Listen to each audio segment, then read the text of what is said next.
এবার বাংলাদেশ নয়, টি-20 world cup খেলতে যাচ্ছে স্কটল্যান্ড। শুনতে অবাক লাগলেও এটা এখন ক্রিকেট দুনিয়ার সবচেয়ে আলোচিত খবর। আইসিসি সর্বশেষ আপডেট অনুযায়ী বাংলাদেশের টি-20 ওয়ার্ল্ড কাপ খেলার সুযোগ এখন বড় ঝুঁকির মুখে, কারণ আইসিসি থেকে এখনো বাংলাদেশের পক্ষ থেকে কোনো স্পষ্ট বা নিশ্চিত স্টেটমেন্ট আসেনি।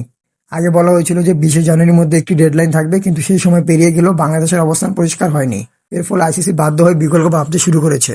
আরেকটি গুরুত্বপূর্ণ বিষয় হলো, স্কটল্যান্ড ফাইনালি লিখিতভাবে কনফার্ম করেছে যে তারা নির্ধারিত সময় টুর্নামেন্ট অংশ নিতে পারবে, কিন্তু বাংলাদেশ এখনো সেই কনফার্মেশন দিতে পারেনি।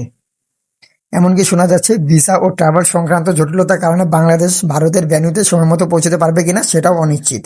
এই সব দিক বিবেচনা করে আইসিসি এখন সিরিয়াসলি ভাবছে বাংলাদেশের পরিবর্তে স্কটল্যান্ডকে টি-20 ওয়ার্ল্ড কাপে নেওয়া হবে কিনা। তবে এখনো কিছু চূড়ান্ত সিদ্ধান্ত আসেনি। সবকিছু নির্ভর করছে বাংলাদেশের ফাইনাল সিদ্ধান্তের ওপর।